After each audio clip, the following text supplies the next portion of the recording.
All right. Good morning, everyone.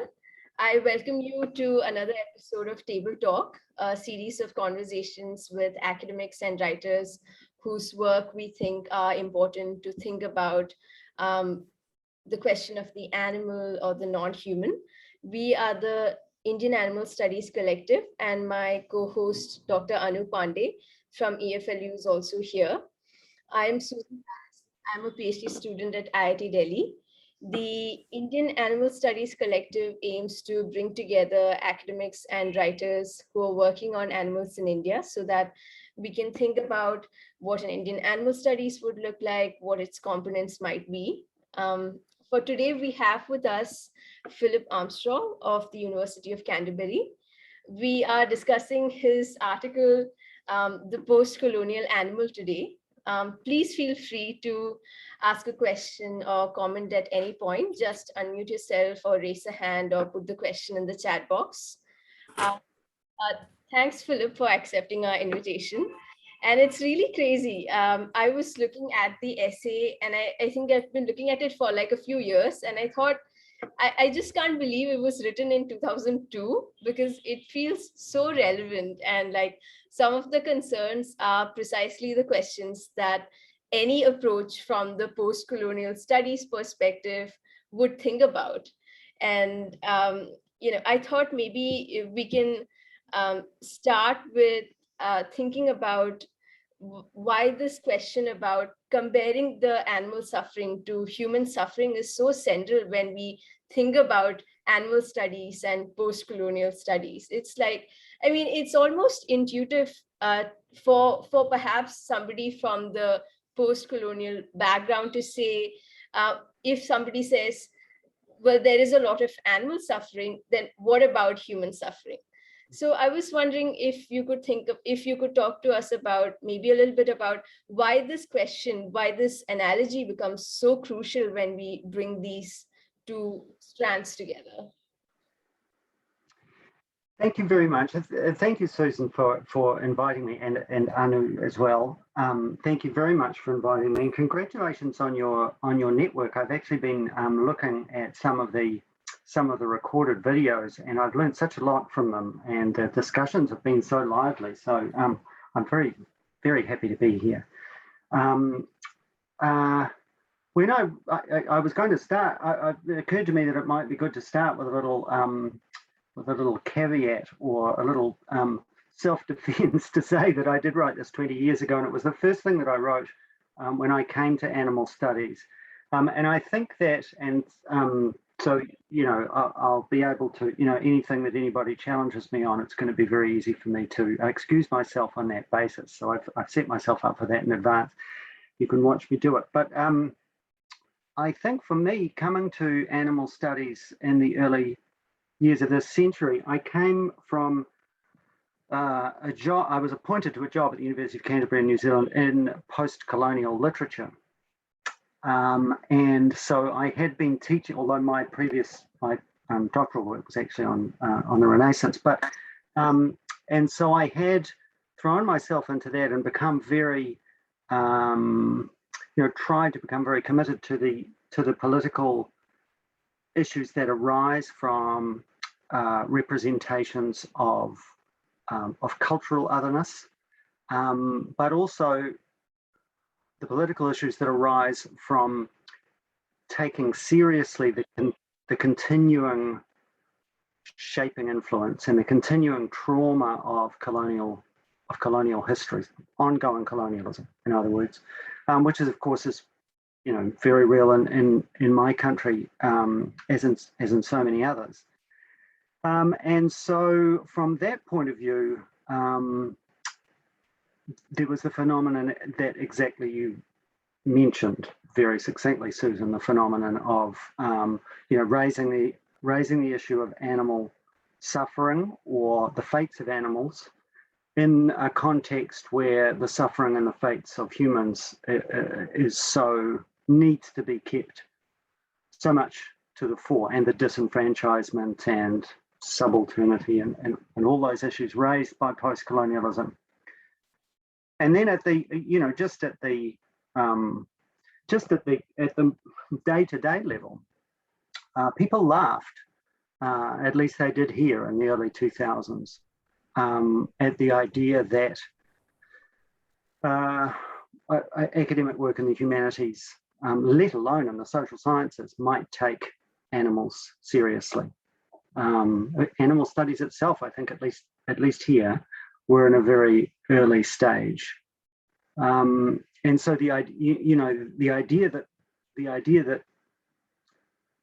so many of the ideas that hopefully we take for granted now, the sort of ideas that have been more recently expressed in terms of intersectionality by Kimberly Crenshaw, the idea that in talking about one kind of oppression, one kind of exploitation, we're not just talking about one kind, we're opening up new perspectives into others. That idea sort of wasn't broadly recognized in the context in which I was working.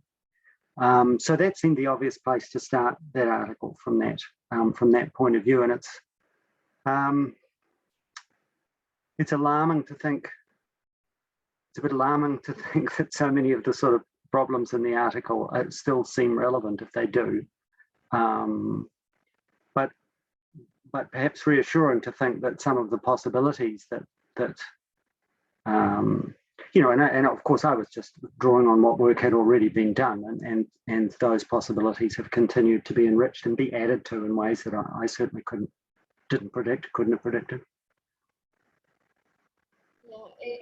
Yeah, and like, you quote people from human geography, and it's such an established discipline now, human geography, political ecology, and these now really look at the question of the animal, and it's really crazy how you've been able to make those connections, even so at that point when the question was not on people's minds. And yeah, well, I'm sorry. Go ahead. I think you're reading the article very, very astutely, because it was the work in in human geography that was my first exposure to animal studies, was reading the work in some of those collections by, Philo and Wilbert and the other people, and Tim Ingold in sort of anthropology and geography. And it's no accident, is it, that if animal studies started to come through really powerfully in the context of geography, because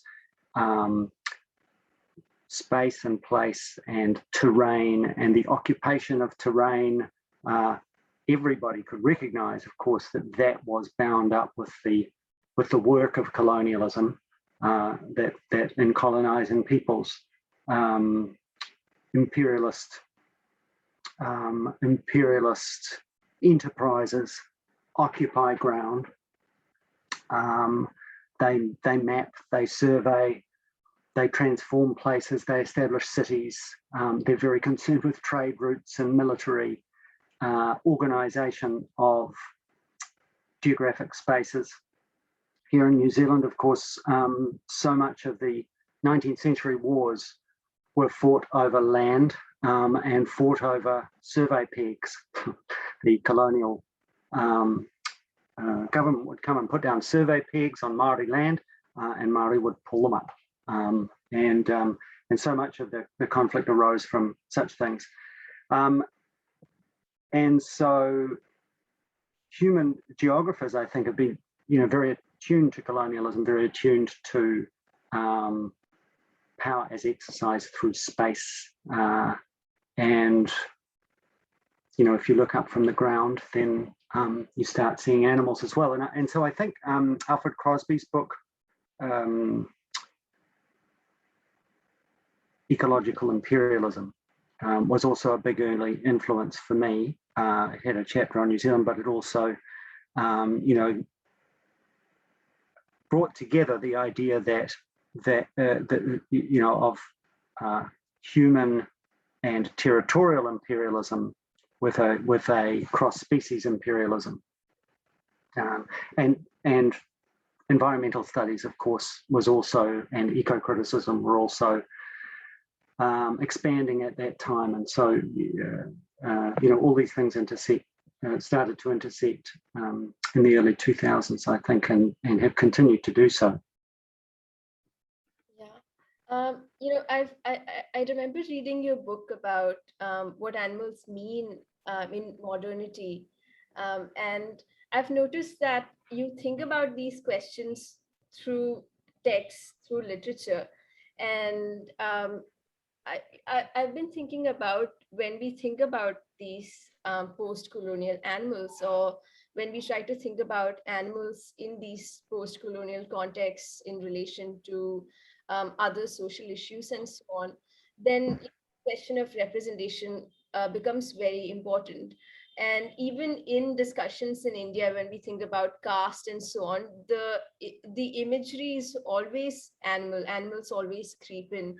But I also worry that when we are thinking about these representations and we are following these connections and these links and so on, then the question of the real animal, so to speak, always takes it's always behind the question of the image.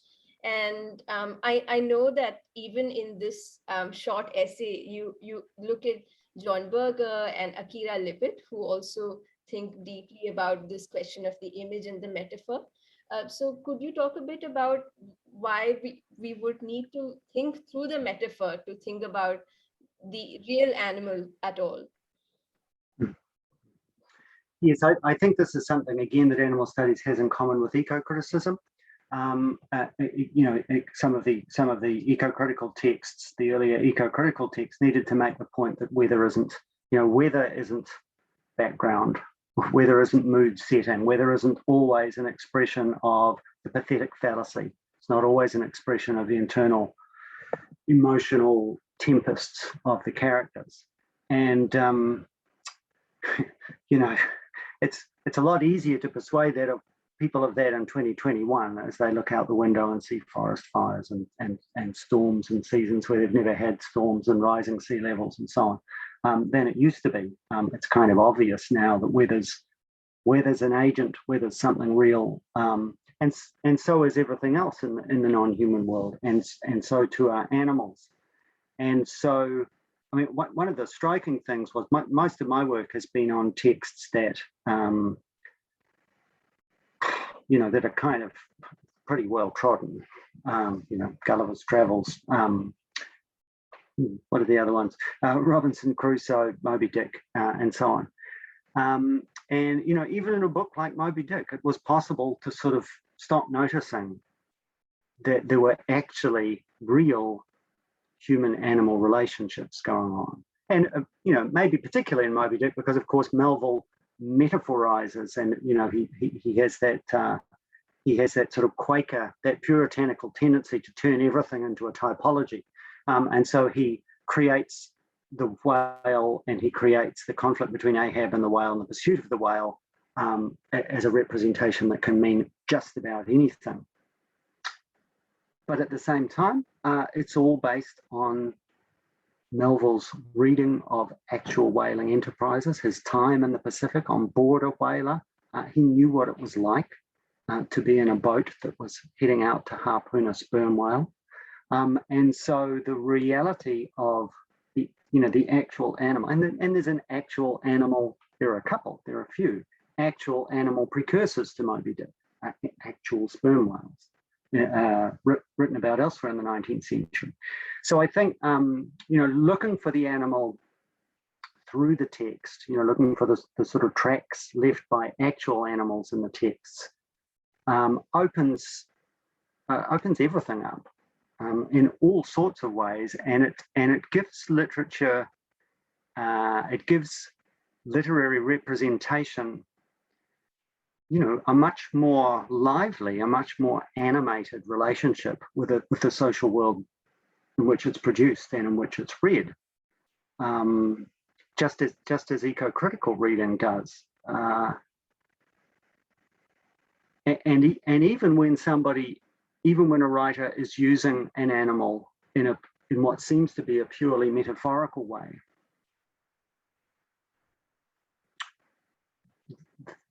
animals are slippery. Animals jump around the place. They move. They're animate, and so the sort of the real animals behind that metaphor. It's hard to keep them out. It's hard to have a truly dead animal metaphor because the metaphors themselves are enlivened by the ongoing relationships that we have with animals. And those relationships are always shot through with power and politics, and so they reflect and embody, and they are part of our colonial and post-colonial worlds. As a New Zealander, this was abundantly clear to me when I started thinking about sheep. And so sheep, for a New Zealander, if you grow up being a New Zealander, you think of, unless you're on a sheep farm, you don't even think of sheep as animals, really. They're just shapes on the landscape when you go out of the city, and you very rarely come into contact with them. But in fact, having been butted by a sheep, I know that they have animals full of agency, but they're also absolutely bound up with the colonial history of New Zealand. And so this is why I particularly like the Reaction series of books, because I think the animal books, there's one for different species of animal, different types of animal, because they're quite good. This process of undertaking a cultural history of a particular kind of animal enables you to sort of track the animal's hoofprints through all these different histories. I think I'm meandering a bit. But, one of the other things that I'm really curious about is the question of anthropomorphism. And in what I've read of your work, I'm never very clear about where you stand with regards to anthropomorphism, because on one hand, I think you always club it together with anthropomorphism and sentimentalism, and you see it as something that needs to be uncovered so that we can get to the real question that's concealed in anthropomorphism. But on the other hand, you also say that the accusation of anthropomorphism is something that somebody would make who thinks of only man as this rational modern subject, and animals as incapable of doing something like that. But just personally, I've been thinking about this question, and I've been thinking about whether anthropomorphism would be some distinctly human way of imagining animal life or thinking about the animal question itself. So what exactly do you think about this? I think you're picking up on something that I hadn't thought through sufficiently, possibly. Although I do, so I've come to feel that the word anthropomorphism is too capacious, because there are so many different kinds, there are so many different metamorphic ways in which we represent both ourselves and other animals and our relationship to other animals. And so, as soon as we say, as soon as we make the judgment that understanding an animal a particular way is anthropomorphic, then we assume that we know what qualities are unique to humans, and we assume that that animal doesn't have them. So if I say, oh, it's anthropomorphic to say that, I had two chickens in my backyard and one of them died and the other one grieved. As soon as we say that's anthropomorphism, then we assume, don't we, that grief and everything that goes with it is unique to humans, that chickens can't feel grief, which is nonsense. And so that's that's anthropomorphism as an allegation that I think comes to us primarily through positivist forms of science, which contemporary life sciences and the new ethology and so on are getting away from. So now you have wonderful writing by somebody like Frans de Waal, who says, well, the problem with the accusation of anthropomorphism or the attempt to avoid anthropomorphism is anthropodenial.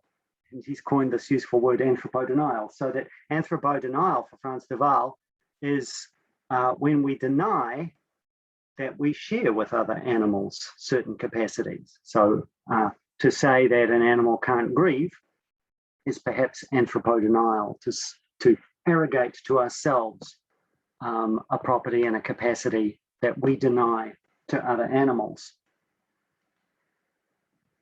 In literary terms, it's all a bit more complicated, I think, because literature, to my mind, is fundamentally metamorphic language. You know, it's language that, I mean, language is its own kind of metamorphosis. Every time we use language, we partake of this kind of metamorphosis. We turn ideas or things into words. But literature is language that's sort of hyper-metamorphic. So, you know, the most obvious example being figurative language. And anthropomorphism can be a kind of figurative language. But what often gets labeled as anthropomorphism in literary texts is often some other kind of metamorphosis, or at least a blend of metamorphoses. So sometimes what's happening is that something or somebody is actually being zoomorphized. You know, a human being is being imagined as an animal. Sometimes there's a kind of exchange of what we presume to be human and what we presume to be animal qualities. And so, where am I going with this? Yeah, so I think that anthropomorphism to me is not a concept, but a category of concepts and a category of practices that we really need to, you know, it's a sort of warning bell that says, well, look really, really closely as a literary critic now and try and figure out exactly what kind of exchanges between our ideas of the human and our ideas of the animal are at work at this point, and what's the function of those exchanges. And so there are kinds of anthropomorphism that commonly get labeled sentimental. You know, Walt Disney's anthropomorphic animals. But I don't necessarily, I wouldn't want to regard sentimentality or sentimental representations as necessarily unhelpful in saying something about human-animal relationships either. I mean, sentimentalism is a very powerful, very enduring, very complex form of affect in itself. And so sentimental texts, sentimental representations are doing all kinds of interesting cultural work that again shouldn't be easily dismissed. They need to be sort of dug into and examined. And if different kinds of anthropomorphism are part of that, then that makes it a little more complex. Yeah. You know, one of the most striking things about this essay is when at the end you say that it's important to not just focus on the similarity or the sameness between humans and animals, but on difference. And just in connection with that and anthropomorphism, I'm just thinking about animal rights activists, and I think even Eva Gerard in her book on What Comes After Entanglement, she also discusses animal activists and how they anthropomorphize animals to discuss certain issues and to point out that this is what's happening to them. And these are rational arguments for these activists, whereas they are seen as sentimental by, say, scientists or scientists who appeal to people who advance lab experiments and so on. In that case, you know, these activists do seem to rely on similarity and sameness through anthropomorphism to talk about the animal, or to even see the animal as the animal. Um, in that case, what role does anthropomorphism play there? Well, I think anthropomorphism in animal rights is a similarly complex thing. I think a lot of that is quite intentional. In my experience of animal rights activists are often sort of organic intellectuals. They've learned their politics and their theory of how to interact with culture on the hoof, so to speak, and they're pretty good at it. And so, for example, if I can just have an anecdote for a moment, I was once involved in an animal rights organization. We were doing a Christmas collection day, and I didn't want to wear an animal suit. I thought it was sentimental and anthropomorphizing. So I didn't.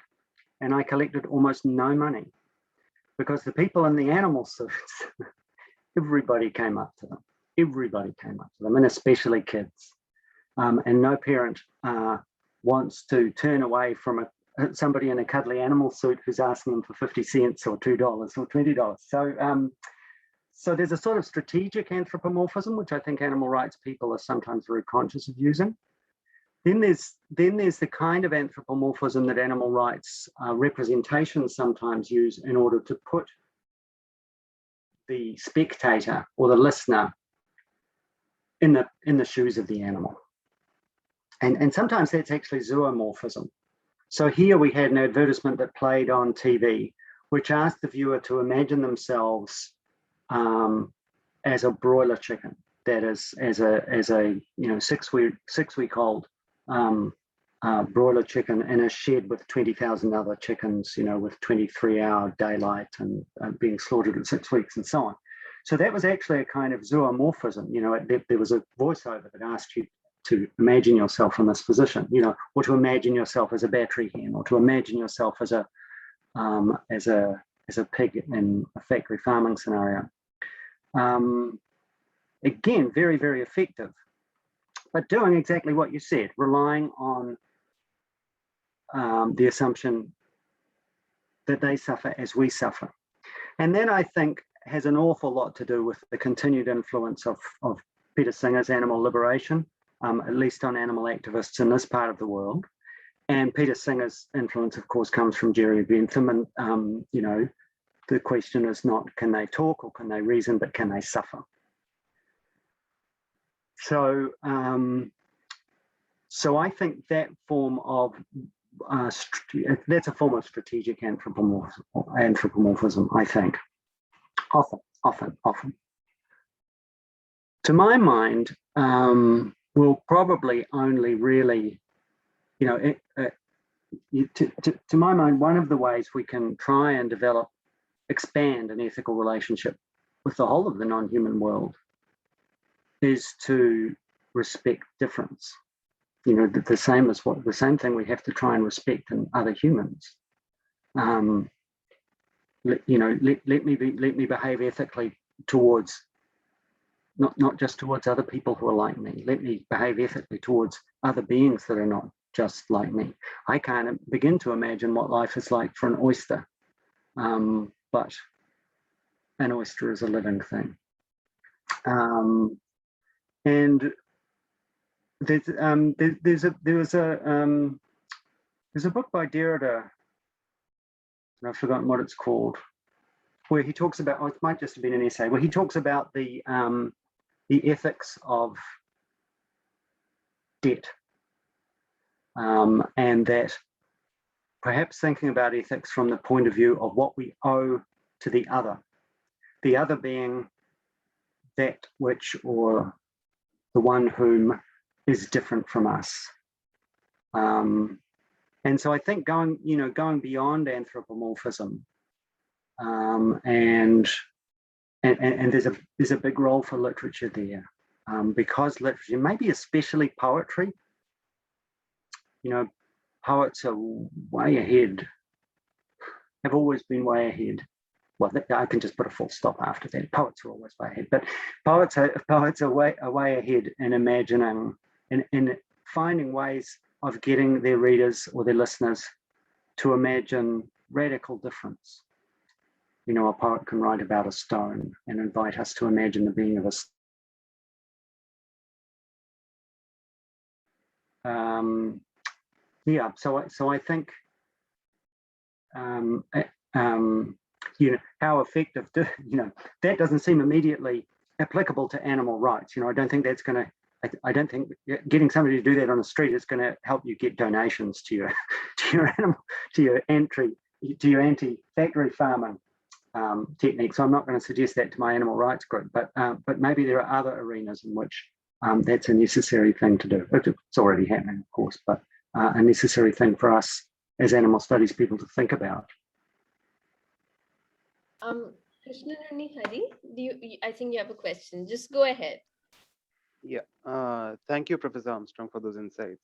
I wanted to ask a question about how do you imagine decolonial, decolonial futures for animal liberation from the perspective of animal liberation and animal rights? Because, for example, when we were thinking about animal liberation in India, one option is to go back to the pre-colonial or the pre-modern past, and that would not really be in consonance with animal liberation, because Hinduism, if you're looking at it through the religious lens, Hinduism and the Hindu order never really treated all animals or all humans equally. And therefore, there is no route for animal liberation in the path of religion.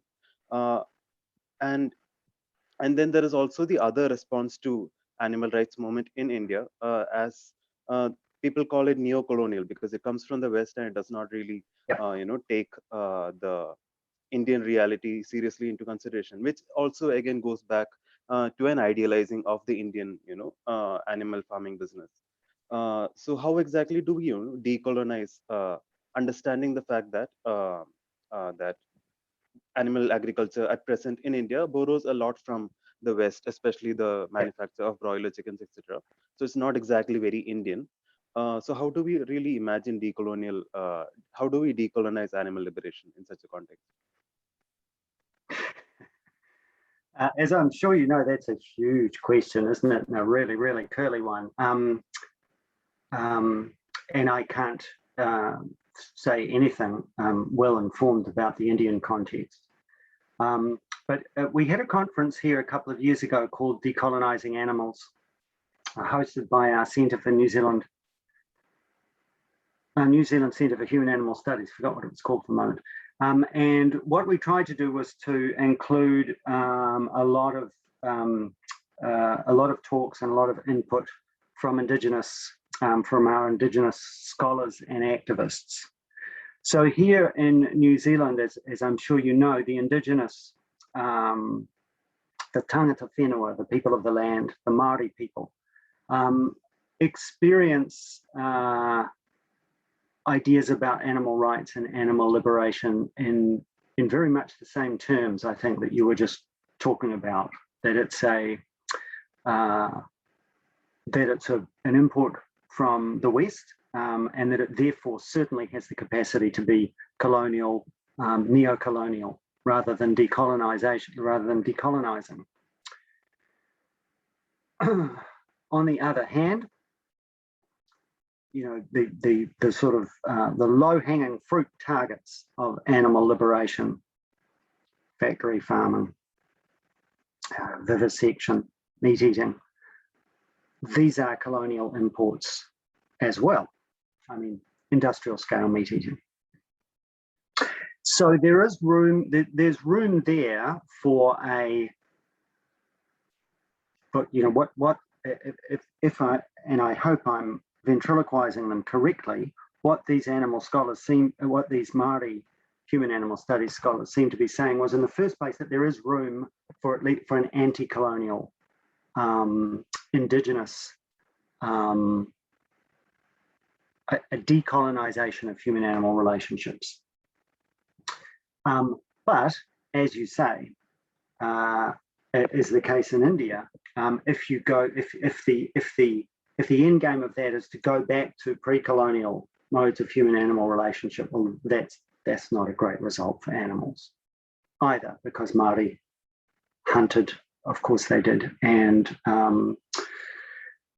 used animals as pets. They don't seem to have farmed animals, largely because New Zealand didn't have any terrestrial mammals to speak of. It had a couple of species of bat, but I don't think anybody farms anybody sort of farming them for food. But they hunted, they didn't hunt whales as far as we know, but they hunted birds. Of course, there were a lot of birds. And famously, the moa and other birds became extinct. And they hunted marine mammals like the New Zealand fur seal. But the other thing that some of these Maori scholars were saying is that an Indigenous, one of the tasks of a colonized Indigenous culture, one of the tasks of, I'm aware that I'm on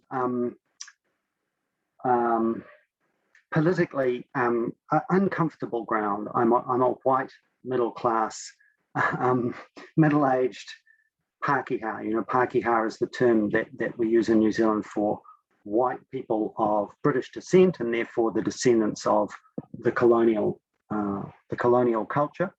And almost every Maori scholar that I know would hate me trying to speak on behalf of them. So I can't do that. What I can say is, from what I remember of what they were saying, is that they're interested in Maori culture. They regard Maori culture as a forward-moving culture, as a culture that draws on its, extensive and rich store of stories, genealogies. Whakapapa is the term in Te Reo Māori, in the Māori language. But that also sees the need to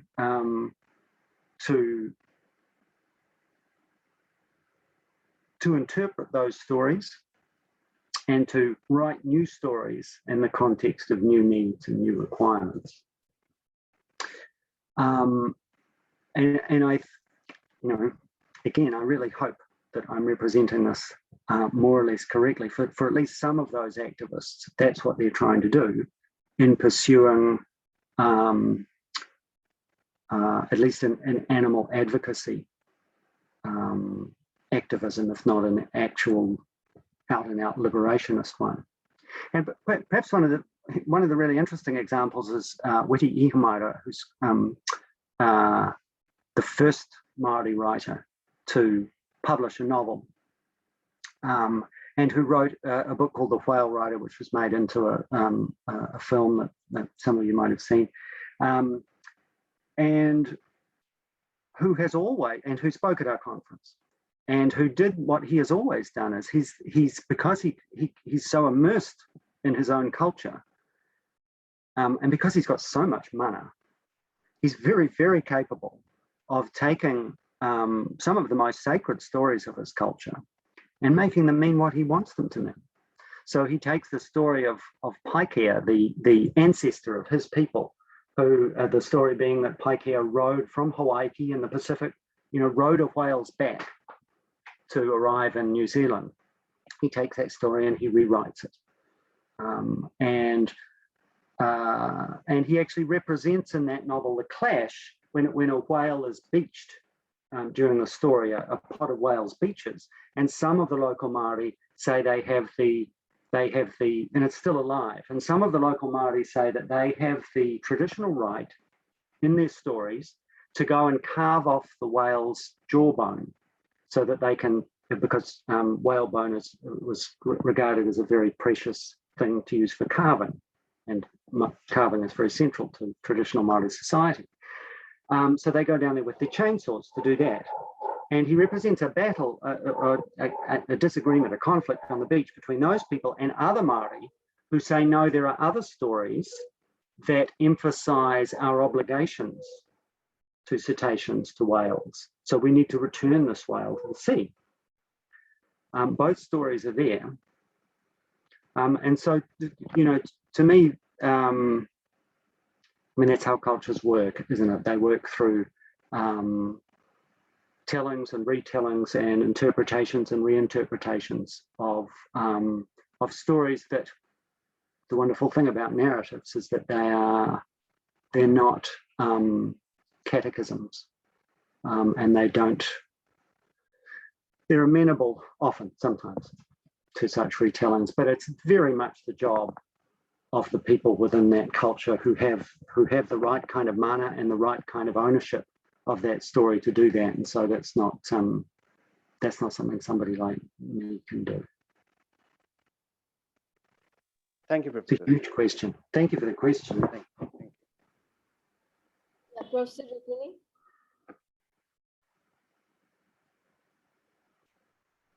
It's still muted. Can you hear me now? Yeah. Okay. Oh yes, hello. Thank you for your email, which I just glanced at before joining. Nice to meet you. Yeah, nice to talk. But I just had a couple of questions. One is just a comment, and it has to do with this other concept which you use, which is a capacious concept like anthropocentrism, which is otherness. And I wanted to ask, when in the kind of work that I do, you often have to look at embryonic development. So when you look at, for example, a chicken embryo or a turtle embryo or a human embryo at a certain stage in its biological development, this is what one might call the pre-suffering stage. We don't know that embryos suffer, how much they suffer, but as they differentiate into humanness or whatever, chickenness and so on, the capacities for suffering also change, and the range of suffering that you might have as a human being might be different from chicken suffering, and the range of perceptions that you have and the representative range that you have access to might differ. So in that sense, I think that, I'm asking the question, like Stuart Hall asked, when was the post-colonial? When was the post-colonial? You can ask, when was suffering? When does suffering begin? And I'm puzzled about this question, so I wanted to raise it.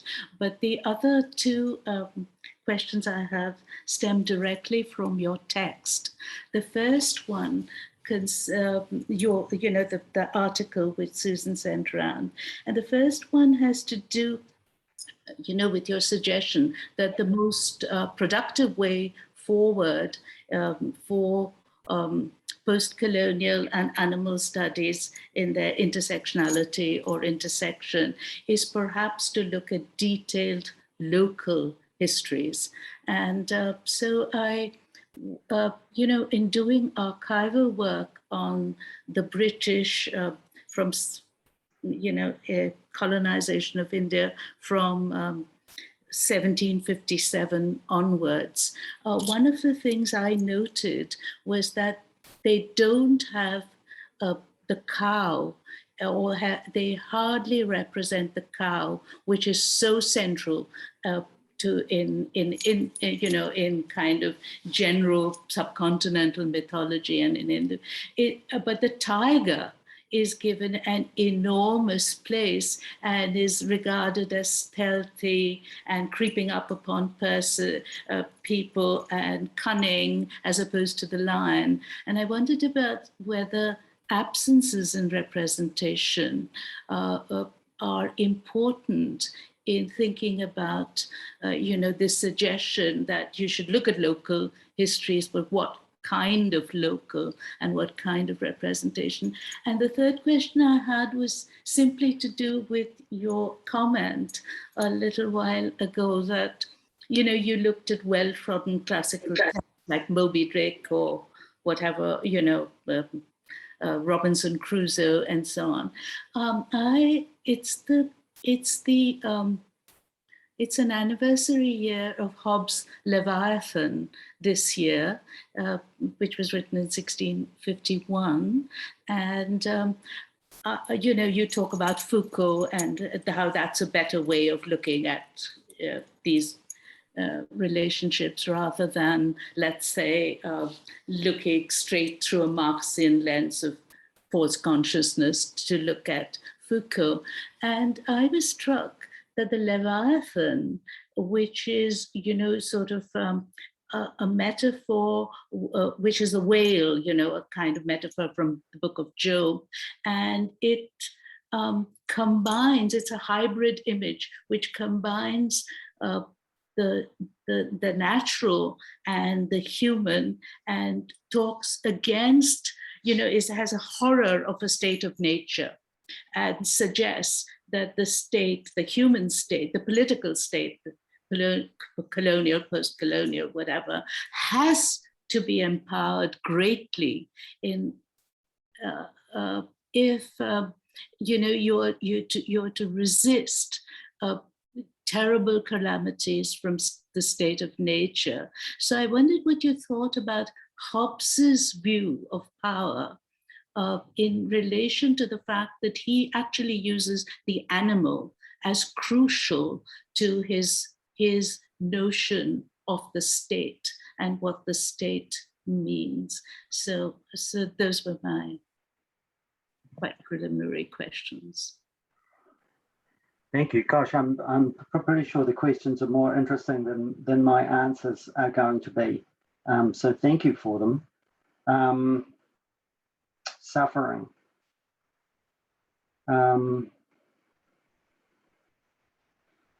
Yeah, I guess all I can. I guess all I can say about that. I read novels and poetry and plays. I'm not a scientist. I suppose all I can say about that is that there must be an awful lot more we can do to ask that question. When does suffering happen, and what's it like? As you were speaking, I was thinking not so much about chickens as our elderly dog, who's 14 now, and like many, he's a big dog, so that's quite old. And like many elderly dogs, he's gone more or less completely deaf and more or less blind, and he's also got vestibulitis, old dog vestibulitis. He said it like 4 times, which is a thing. It doesn't kill them, but it's a balance thing. Yeah, and he can't see and he can't hear much. Well, he can hear a bag of the biscuits being open, but he can't hear us when we tell him off. And he staggers around the room and so on. And he seems absolutely happy as far as I can tell. And so I take him outside and I stand beside him so he doesn't, and we'll take half an hour smelling at things. And so, we imagine being a human, at a very advanced age, and being deaf and blind and having no balance. And that seems to us that could only be a state of suffering. Not necessarily the case, I think, for an animal, even an animal that is as like us as a dog. By no means, and I've seen other dogs in a similar state, and the same thing struck me. Of course, all sorts of assumptions I'm making there. But with humans, we've been around dogs a long time, and I've been around this dog 14 years, and I'm pretty confident that my assumptions about how he's feeling are pretty, I think they're right.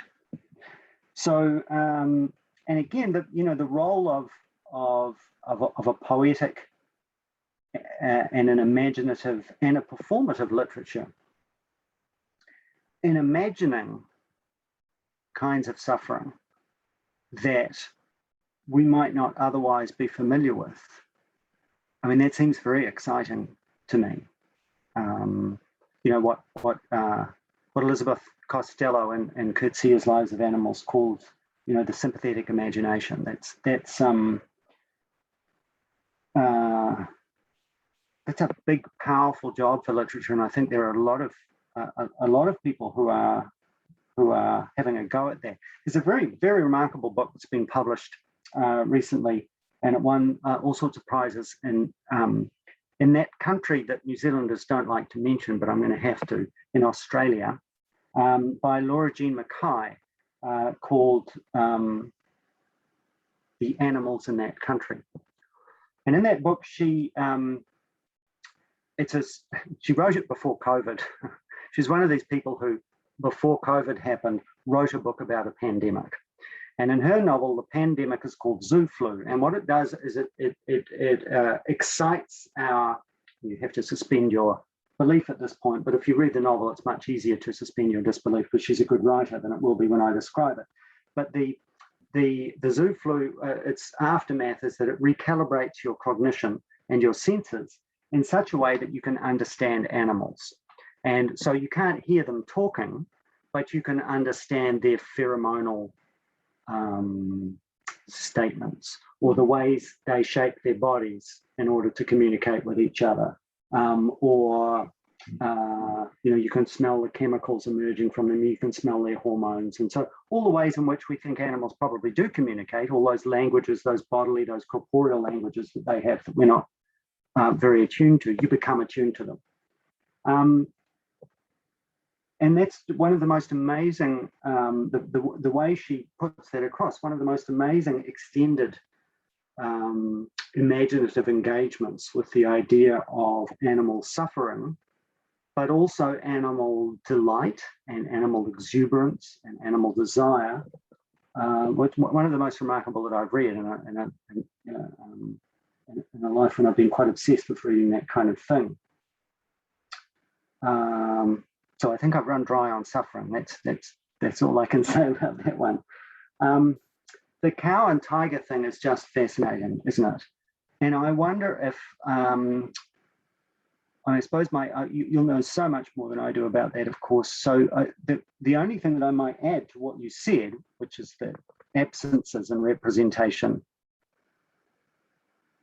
are often as worth attending to in these detailed local histories as the presences, which I completely agree with, because the work of making something absent in colonialism is very serious work indeed, the work of ignoring something or denying something. But I also, might there be something going on there too?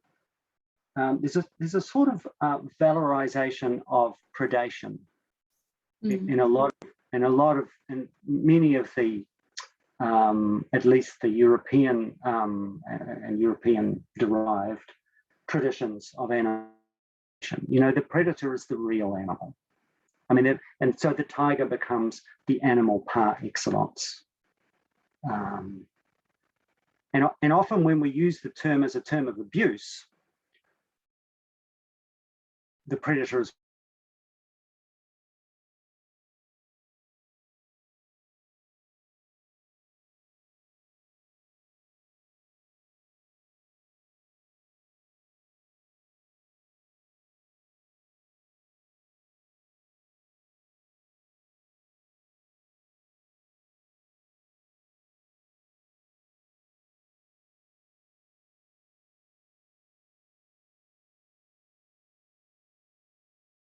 there's a question really with that sort of interaction between high class European power and high caste Indian power, between European imperial power and Indian royal power, wasn't it? It was a kind of, there was a sort of, that particular interaction was all part of that, wasn't it? And the image of white people riding tells you all you need to know about what's going on in terms of power. Leviathan, this is going to be a short answer because I know very little about Hobbes. But what an interesting question and what an interesting idea. So for Hobbes, I think Leviathan is the people collectively. So, it's the body politic in a way, isn't it? The great body. But why does he choose an animal metaphor to represent it? Well, of course, he chooses a biblical metaphor for all sorts of obvious reasons to do with the Protestant tradition. But Leviathan in the Book of Job is the sort of ultimate sign of God's power. Canst thou draw out Leviathan with a hook? And Leviathan makes the sea boil like a pot, doesn't he, when he swims? So that too, it seems to me, is a sort of it's a sort of harpooning, of the image of Leviathan, an image of huge sort of muscular power, which is potentially dangerous but needs to be directed. I think that's as far as I can get with that. It's such an interesting question. Thank you.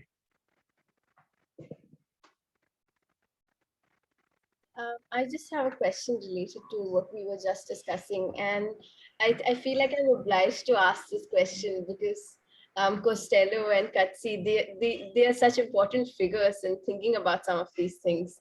And I was thinking about Cora Diamond's take on Costello and Katsi writing that book. And Diamond points out that she's talking about the Holocaust comparison, and she points out that from the perspective of Costello, it makes sense to use this imagery to make this comparison, because that's how terrible it is. That's how terrible the things we're doing to animals are.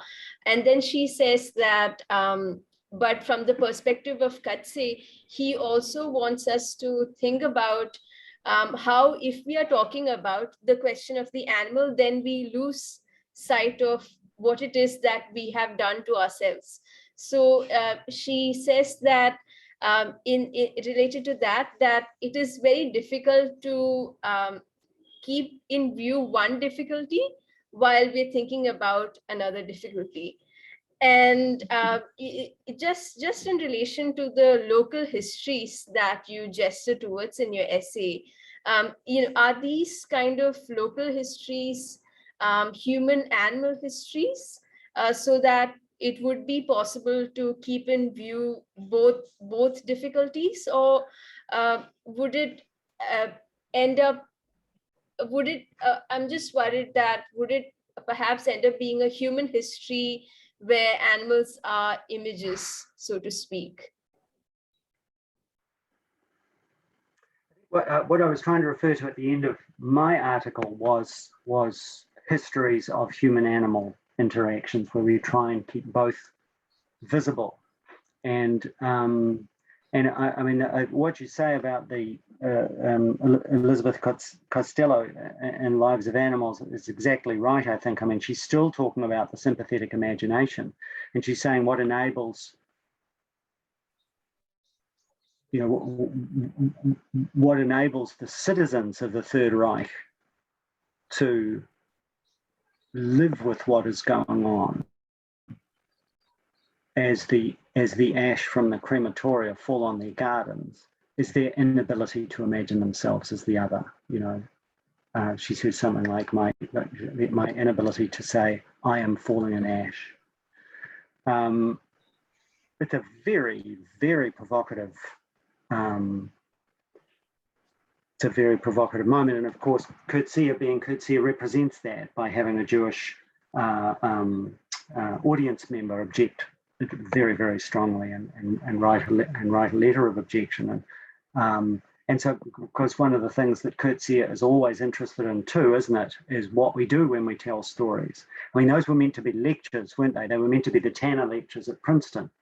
And instead of delivering a lecture, what does Coetzee do? He writes two stories about an imaginary novelist invited to give lectures at a university. So he's for him, there's always a political, telling a story is itself a political act, and never gets out of those conundrums. And now I think I've forgotten what your question was. Oh yes, it was to do with the histories, the local histories. Yeah, so I think, I mean, for me, what that has meant, writing those kind of local histories, is that I've assumed that the kind of local history that I can know most about are the ones where I live, and so I participated in a book, in a project with some colleagues, a book about human-animal relationships in the history of Aotearoa New Zealand, and we all focused on different things, and I focused on, for example, stories about moa, the big flightless birds like ostriches that used to inhabit New Zealand, and stories about whales, because whaling was one of the first, perhaps the first global industry to be brought to New Zealand at the end of the 18th century. So I wrote about whales, and I wrote about sheep, of course. And I think that's the real challenge, is exactly what you've said, is to write about that history, those histories, in a way that both the animals and the humans, agencies, fates, experiences, sufferings, investments, losses, costs, are borne witness to. And it's very tricky to do, but and it's hard to do, and in a way, all you can do is sort of oscillate between, move back and forth between them most often. But I think that's a good commitment to make, to try and move back and forth between them and see how the interaction, the human-animal interaction, informs what happens to the humans and what happens to the animals in each case. It's been an hour, but we have 2 more questions. Is that okay? Yeah, of course. Okay, I'm just going to read out Renu's question, which is in the chat, and then Anu can ask a question. Renu's question is about, she asks you to comment on what you think about studying animals through and in the agency of social media today. And she's also asking how colonialism has led to the marginalization of many animals like the cat and dog in many places in India, and if you can comment on that. Okay, 2 questions. So the social media one, Renu, you could hardly ask a worse person. Well, in a way, I'll answer it secondarily by ventriloquizing somebody else, which is what I do best. I'm not on social media. I don't use Facebook. I don't use Instagram, and I don't even know the names of the other ones that I don't use. I do use email, and I've had to use Zoom because of what. But having said that, and so therefore said that I can't really answer your question myself, I am involved in supervising an absolutely fascinating project as part of our new PhD in human animal studies by a student from the I was going to show my advanced age by calling it the Soviet Union, by a student from Russia, from Moscow, who is examining the role of animals on social media as social media influencers. And so she's particularly interested in social media accounts that are created, on behalf of animals, as it were, when you cat. And she's noticed it's particularly cats or dogs that often look unusual. So, the grumpy cat is even I know about grumpy cat. So, and so she's examining that really, really closely by looking at lots and lots of those accounts and looking at how they interact with politics and how they interact with, and what they enable, the ways in which they enable the kinds of connection and communication amongst human people that social media sometimes can and sometimes can't, but she's also interested in what it means for the animals. What does it mean, for an animal to have a social media account? They're all, I think, almost all pets, and therefore, what can we find out about the politics and the material implications of humans' interactions with the animals that they make into pets, and so on. And she's finding all sorts of fascinating things, which I don't know about yet because she hasn't written it yet. So really interesting question, in short. And the second question, I don't know if I quite got the second question. It was about dogs and cats in India. Yeah, she's asking about how colonialism has led to the marginalization of many animals in India, like cats and dogs. And then you can comment on that. No, I'm afraid I don't know about that, but is Renu able to say a bit more, or you perhaps, Susan, or somebody else, about how that has happened? Because it's certainly not what happens to cats and dogs in countries like New Zealand. Marginalization, I'm not sure what's meant. Oh, pariah dogs and cats. Oh, yes, okay. So I've noticed in your, right now I'm with you, thank you. I like the chat thing on Zoom. It's good, isn't it? Because we can pass each other notes. Also, it's writing, which I'm also always more comfortable with. I've noticed in these sessions that you've been having that street dogs and street animals are a constant theme, and I've found that absolutely fascinating because, as people have said in those talks, of course, in countries like New Zealand, we don't have them. We can't abide them, we can't tolerate them. And on the contrary, in countries like New Zealand, and I heard a very interesting paper by Rebecca Fox, I think, is appropriately enough her name, an English woman, although I heard the talk in Sweden, where she had done a sort of history of the regulations, the sort of urban and suburban regulations in Britain, governing how dogs in particular and dog owners were permitted to behave. And she had noticed how much stricter and how much more managed and bureaucratized and policed those rules had become over time.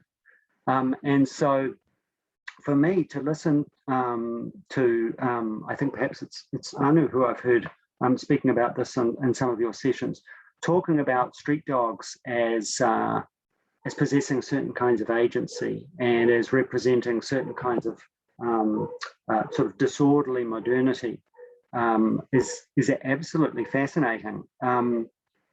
And it seems to me that your question suggests that colonialism has changed that by, or has influenced that by bringing, but I'm not sure how, has it brought the kind of intolerance associated with countries like Britain and New Zealand to that, to a context where previously street animals were more part of the usual life of a place? So that's a question. I don't know. Anu might be the best person to talk about that. Yeah, I'm not sure if Renu meant it like this, but the way I've seen it, the figure of the pariah dog actually comes up at the time of colonization. I mean, before that, there were dogs, and they were purely dogs that existed alongside humans.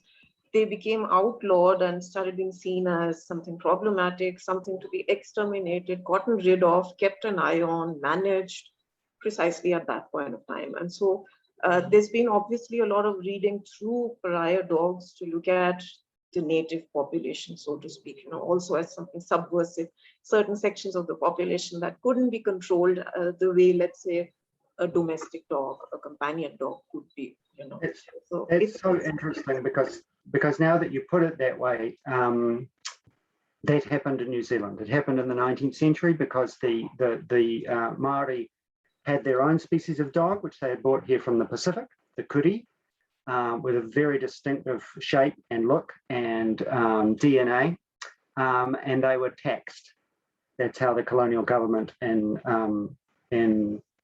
19th century New Zealand dealt with that. They put a tax specifically on Maori dogs, and so they're extinct. And I think some very similar things happened in Australia with dingoes. But I think I probably interrupted you. Renu, did you want to add something to that? Did we get your question right? Yeah. Yes, yes. Thank you. Thank you, ma'am. And thank you, Professor Armstrong. Thanks, Renu. And I think I'm the last one for today, unless there's somebody else. So, Philip, thank you very much for being here today, but most of all for writing not only the article we are talking about today, but also your book, which Susan mentioned earlier at the beginning of today's session. what animals mean in the fiction of modernity. That was something that made my own access to the field of human animal studies or literary animal studies really easier. I found it extremely helpful, and I have also recommended it to other people always who were trying to find their way in particular people with a background in literary studies, because it's a language we understand. It's the way we know how to go about things, and very, very fertile. So that was one thing to say.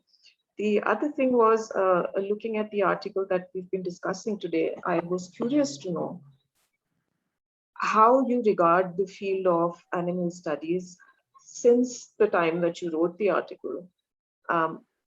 What all has changed? What strikes you as, oh my God, who would have ever thought? And where do you feel, oh my God, can't believe that this is still the same? How far have we come? Thank you. Thank you for your comments about my work, and thank you for the question. I'm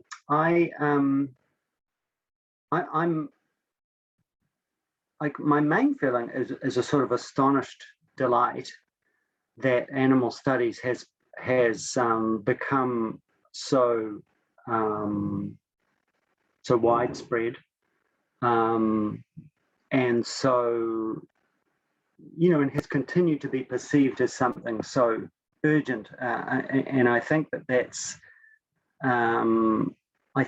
a really healthy sign, you know, as we move into a century in which our species' relationship with all other species on the planet and the rest of the non-human world are more and more in crisis. It's really important that we keep talking specifically about animals as well as about everything else. And in that regard, I'm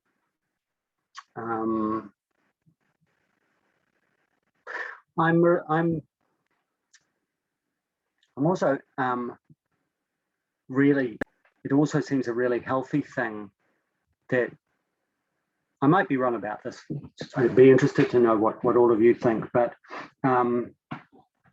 maybe this is something that happens more in literature than other fields, but new fields tend to have a sort of love affair with high theory for a while. And so they go through a phase of enormous obscurity. And I hope you'll forgive me if, by way of example, I recall sitting when I was at the University of Cardiff, sitting through a talk by Homi Bhabha, and he was halfway through his talk, which was absolutely amazing. I mean, it was just like, you know, great waves, rich waves of ideas washing over you, but you know, I couldn't keep my head above water. And then he paused for a moment and he said, the next 20 minutes is going to be a bit dense. and we all quailed. But I certainly still make use of Homi Bhabha's work. So that sort of theoretical phase is kind of necessary and it's kind of important, but it can produce, you know, imitative approaches that are just sort of name-checking theories, name-checking Derrida or name-checking Donna Haraway or whoever it is in the case of animal studies. And I think it's good. It seems to me that animal studies has gone through that and you know, has found its feet sort of theoretically. So that, you know, there's been so much amazing work, and I think of a book like, I mean, there's so many books I can't keep up. But you know, one of the ones that blew my mind a few years ago was Dinesh, and I'm not sure how you would pronounce it in India, but in Australia he pronounces it Wadiwell. Dinesh Wadiwell's book, The War Against Animals, which some of you may know, which is a Foucauldian, which I thought was astonishing. So this, you know, all of that's amazing. A couple of the things that have really surprised me and worried me in a sort of a way is one is the growth of plant studies, which I'm actually absolutely fascinated by, and seems to me a very necessary thing and a very important thing, and a you know, an inevitable part of the same impulse that produces animal studies and eco-criticism and so on. I mean, you know, where the hell are we unless we think seriously about plants and our interaction with plants. The danger, of course, is that these things simply become academic fashions. And so everybody decides, well, we've done with animals now we're interested in plants. And I also think I was at a conference a few years ago where it seemed to me that was very much the mood. It was an environmental humanities conference, and the mood was very much, we're through with animal studies, we're interested in plants, and there was a sense of relief, which was even apparent at the conference dinner, that now we don't have to worry about what we eat, because feel as well, and therefore you've got to eat something, so I'll have the fish.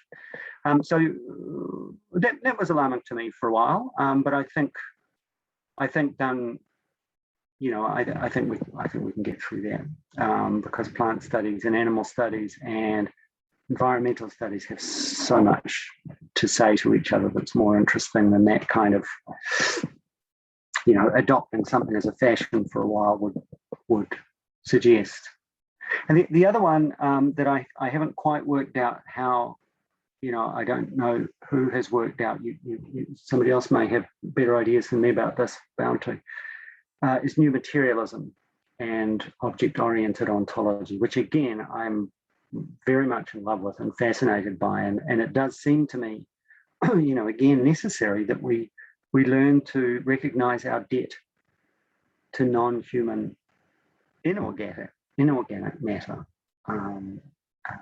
and to landforms and to chemicals and to all the things that make up our world, and to the matter that makes up our own bodies. The thing that I found difficult in my own work with new materialism or with actor network theory is that that can produce a kind of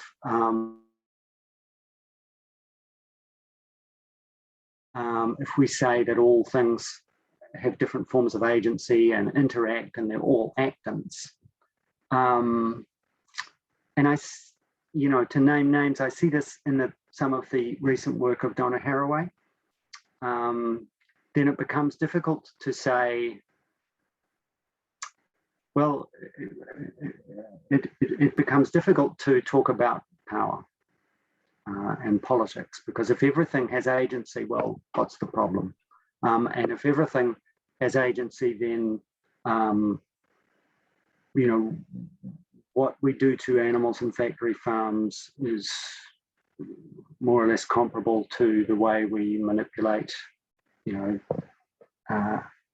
atoms in a laboratory physics experiment and so on, because it's all a kind of, and the atoms have their own agency, and the sheep have, and the animals in the factory farm have their own agency, and so on. So, agency again, I guess this is maybe something that I've kept saying, is that agency, a bit like what we were saying earlier about anthropomorphism, it's a category of concepts rather than a useful concept in itself. There are lots and lots of different kinds of agency, and there are lots of different kinds of interaction that are agentive, and they're all shot through with power in different ways.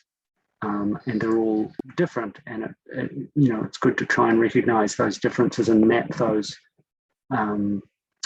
trajectories of power. And that's why post-colonial criticism must never go away, it seems to me, because that's its abiding virtue, isn't it? Is that it won't give up on talking about power.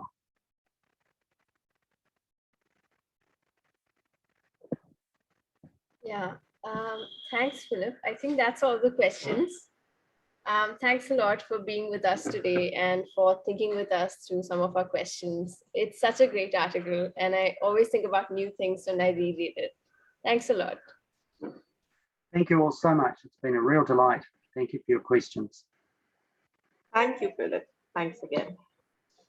And I hope to see you. I might join in some of your future discussions, if I may, or listen. That would be wonderful. Thank you all very much. Bye. All right. Bye-bye.